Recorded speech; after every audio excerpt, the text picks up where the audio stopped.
दोस्तों, कल तक आपने पिछले भाग में पढ़ा, गुस्से में उसके गाल पर एक तमाचा जड़ दिया जिससे वह गुस्सा हो गया और उसका बदला लेने के लिए एक दिन जब कमली खेत पर चारा लेने गई तो जबरदस्ती सरसों के खेत में इसके साथ यह कहकर कमली की मां रो पड़ी। अब कहानी में आगे बढ़ते हैं। संतो दाई यह सुनकर सब कुछ समझ गई और कमली की मां से बोली, तुम चिंता मत करो, मैं अभी कमली को देखती हूँ। कमली को देखकर उसने कमली की मां की तरफ देखते हुए दुखी होकर कहा कि कमली पेट से है। यह सुनकर उसकी मां के तो जैसे पैरों तले जमीन खिसक गई। कमली ने भी जब यह सुनो तो उसका सिर चकराने लगा। तब कमली की मां रोते हुए बोली, का बताएं संतो दाई, अरे भगवान ऐसे दिन किसी को ना दिखाए।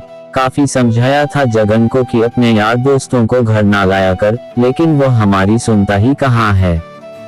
तब संतो दाई ने कमली की मां से कहा, मैं तुम्हारा दर्द समझती हूँ, अब तो इसका एक ही इलाज है। यह कहकर संतो दाई ने कमली की मां के पास जाकर धीरे से उसके कान में कहा, मैं तुझे जड़ी बूटी देती हूँ जिससे कमली का पेट गिर जाएगा और किसी को कानों कान भी खबर नहीं होगी कि कमली पेट से है। यह सुनकर कमली की मां हड़बड़ाते हुए संतो दाई के आगे हाथ जोड़कर बोली, संतो दाई, आपसे हाथ जोड़कर विनती है कि आप यह बात अपने तक ही सीमित रखना, हमारी इज्जत का सवाल है। अगर लोगों को यह बात पता चल गई तो हम कहीं मुंह दिखाने लायक नहीं रहेंगे। फिर कमली का और छुटकी का विवाह भी नहीं हो पाएगा। उसके बापू तो शर्म से अपनी जान भी दे देंगे। यह कहकर कमली की मां रोने लग गई। यह सुनकर संतो दाई बोली, तुम चिंता ना करो, और यह कहकर उसने एक थैली में से कुछ देसी दवाई निकाली और कमली की मां को देते हुए बोली, यह दवाई सुबह शाम दूध में मिलाकर कमली को दे देना, जिससे इसका पेट गिर जाएगा और किसी को कुछ पता भी नहीं चलेगा। और मुझ पर भरोसा करो, मैं इस बारे में किसी से कुछ नहीं कहूंगी। मैं तुम्हारा दुख समझती हूँ, कमली मेरी भी बेटी जैसी ही है। संतो दाई की बात सुनकर कमली की मां ने कुछ रुपए अपने पल्लू में से खोलकर संतो दाई की तरफ देने के लिए बढ़ाई तो संतो दाई बोली, ना सुरजो ना, आज नहीं। अरे कमली तेरी बेटी है, वैसे ही मेरी बेटी है, और जितना तुझे दुख हो रहा है उतना ही दुख मुझे हो रहा है। आज मैं कोई पैसे वैसे नहीं लूंगी। यह सुनकर कमली की मां ने पैसे वापस अपने साड़ी के पल्लू में बांध लिए और हाथ जोड़कर बोली, भगवान आपका भला करें।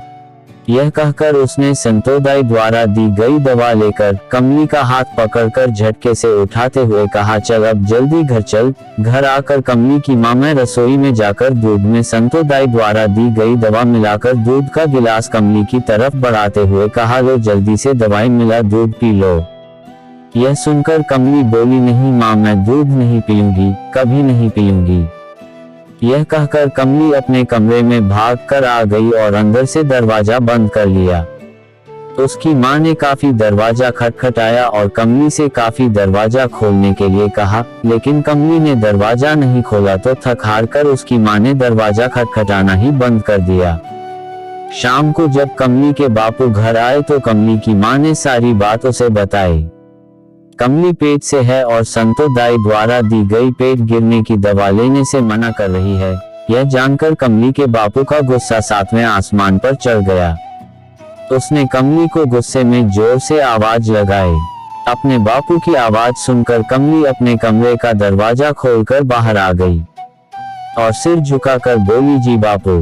यह सुनकर कमली के बापू ने 3-4 तमाचे कमली के गाल पर जड़ दिए और उसके बाल पकड़कर खींचते हुए बोला, का कहा तूने कि तू यह दवा नहीं लेगी?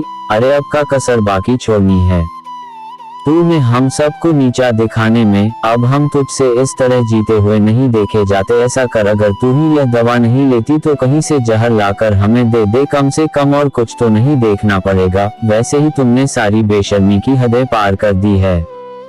अपने बापू की बातें सुनकर कमली गुस्से में अपने बापू की तरफ देखते हुए बोली, ना बाबू ना, मैं यह दवा नहीं लूंगी। अरे महारा कोई गुनाह नहीं है, गुनाह तो उस दरिंदे का है, उसने मोहरे साथ मेरी आत्मा का भी बलात्कार किया है। जिंदगी भर का दुख मुझे दे दिया, लेकिन बाबू इसमें मेरे पेट में पल रहे इस मासूम का कोई दोष ना है, तो बापू बिना किसी दोष के मैं इसे अपनी कोख में ना मारो। यह कहना था कि उसके बापू ने 2 तमाचे और उसके गाल पर जड़ दिए। तो दोस्तों, इस कहानी का अगला भाग कल आएगा, तो आप हमारे चैनल को जरूर सब्सक्राइब कर लें। तो मिलते हैं कल। धन्यवाद दोस्तों।